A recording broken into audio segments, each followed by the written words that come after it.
How's it going, everyone? We have a ton of Code Vein 2 updates to go over as we are approaching closer to its January 29th release date, and this is gonna be the period of time where the promotion for the game really kicks up and you're gonna see a lot of new updates and whatnot for the game, as we're just a little over 3 weeks away from the release of the game. I do want to note right off the top, if you are interested in picking up Code Vein 2 on PC, our friends over at Green Man Gaming do have the game discounted. I know the $70 price tag has been a point of contention for a lot of people when it comes to this game, but you can get it 15% off over at GMG. You'll get it for $59.49. They do have the Deluxe Edition and the Ultimate Edition on sale. Deluxe Edition is $76.49 with the discount, typically $90. Ultimate Edition is $85, typically $100. You won't pay tax either. You'll get a Steam code. Pretty easy stuff there. Definitely check that out. Get the game at a bit of a discount, and you support the channel as well. That is for PC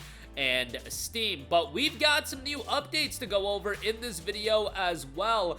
Code Vein 2 will be getting a character creator demo, which I love. I know when it comes to these games, a lot of people spend a significant amount of time in the character creator. We just had the release of Where Winds Meet, where I think people legitimately got the playtime out of a relatively short game out of the character creator of Where Winds Meet, but nonetheless, you'll be getting the character creator demo on January the 23rd, and that will let you create your character. Customized characters can obviously be transferred to the full game, and then you'll be able to explore Magmel Institute, strike a pose with the photo mode in the game as well, and relax in the hot spring. So that'll be coming on January the 23rd. That will be 6 days ahead of the official release of the game and 3 days ahead of the early access period, as that'll be kicking off on January the 26th. On top of that, we did get the brand new walkthrough video, which is north of 8 minutes of content insight and overview of the game's gameplay and background on its story. The walkthrough video notes in Code Vein 2, you'll play as a revenant hunter who travels between the past and present to prevent the world's collapse. In the guided walkthrough, you'll journey 100 years to the past to join Jose on her mission to cleanse the waters of Sunken City. They do note that Jose's backstory and the truth behind the pollution crisis is going to be a big aspect of the game. Jose carries deep guilt over past mistakes that caused great destruction and are connected to the pollution itself. As the story unfolds, players will gradually uncover the truth about her past and the weight she bears. Code Vein 2 is a game that's going to have a story that's more in your face. I know a lot of you guys are familiar with the From Software games, where those games you kind of have to, for a lot of people, you got to watch like a video to break it down and to digest the story, and it leaves a lot for you to interpret. Code Vein will have a narrative that's a little bit more in your face, to say the least. The game showcases the final section of the Sunken Pylon, a large dungeon that holds the key to cleansing Sunken City's polluted waters. The game features 7 different weapon types, allowing for a variety of combat styles, and you can utilize whatever you want depending on what style of play you want to go with. Remember that the game also has a plethora of different companion characters that you'll be able to take into battle, and they'll add another layer to the strategy of gameplay and the playstyle.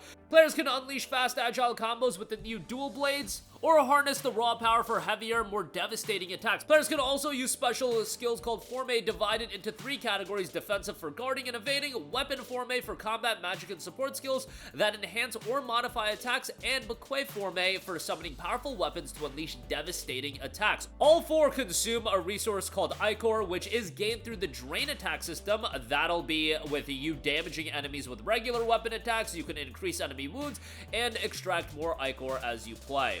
And throughout the battle, as I mentioned, the summonings that you have is going to be a big part, and during battle, you can switch between summonings where your partner fights alongside you. They also showcase a boss battle in the game. Obviously, it's not going to be one of the absolute more difficult boss battles, but still, based on what I've seen out of the gameplay, some of the boss battles, from a stylistic standpoint, I think look great. The ones we've seen thus far have been fairly simple, but definitely I imagine there's going to be more depth as you progress along in the game.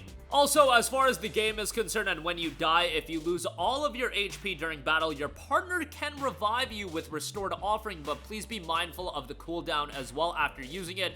Your partner is temporarily incapacitated and unable to assist you, so it's a last resort, and you will be unable to enhance your power via the assimilation, and then also your partner helping you throughout battle.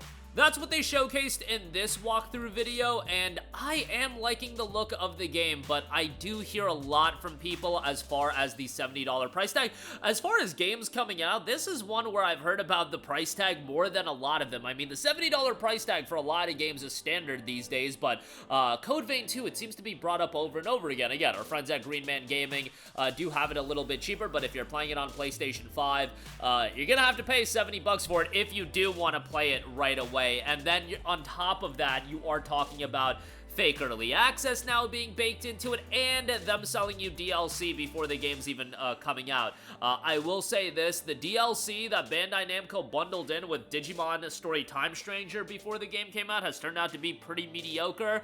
I think you guys will live without the fake early access, so I would probably stick with the standard edition of the game, see how the DLC is received, and then decide from then on. But come January 23rd, you will be able to delve into the character creator, which they've added even more depth this time around with the character customization options, and you won't have to spend a bunch of hours when the game actually drops to set your character up. I think the game looks really solid from a gameplay standpoint, and obviously I am super into the anime aesthetic, and that always is what draws me into a lot of these Souls-like games, how the games are presented, the art style, things of that nature. That's why I liked First Berserker so much and wanted to give that game a shot, even if the genre isn't my cup of tea. And as an anime guy and a weeb guy when it comes to these games, I like Code Vein 2's art style. Even if it is a little bit of a difference from Code Vein 1, I still like it from a stylistic standpoint. I think Code Vein 2 is shaping up to be a quality Souls-like action RPG.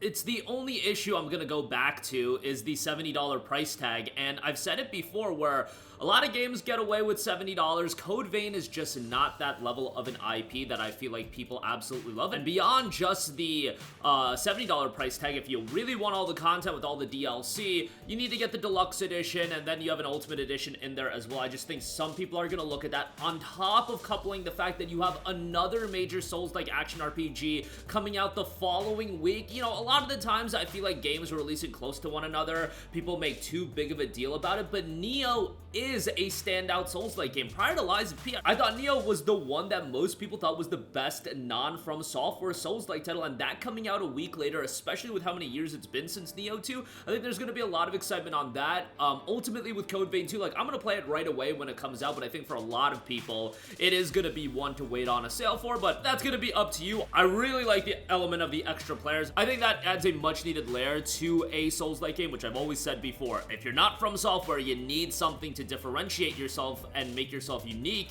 and in this case, you've got that anime aesthetic, which I know it's a little bit different than the first title. I still think it looks pretty good, and mechanically, it does have some interesting nuances as well. That'll do it for me. Let me know all of your thoughts in the comment section down below. As always, sound off there and check out the link in the description box below if you want a copy of the game even cheaper. As always, thank you for watching, and goodbye. Hey guys, we hope you enjoyed the video, and if you did, make sure to hit the subscribe button, and if you're already subscribed, do us a favor and hit the bell icon. This way you'll be notified whenever we post a new video. That's the best way to keep up with all of our uploads, and we usually try to upload 2 videos a day. And with the bell icon hit, you'll be notified whenever we do upload a video. As always, thanks for watching.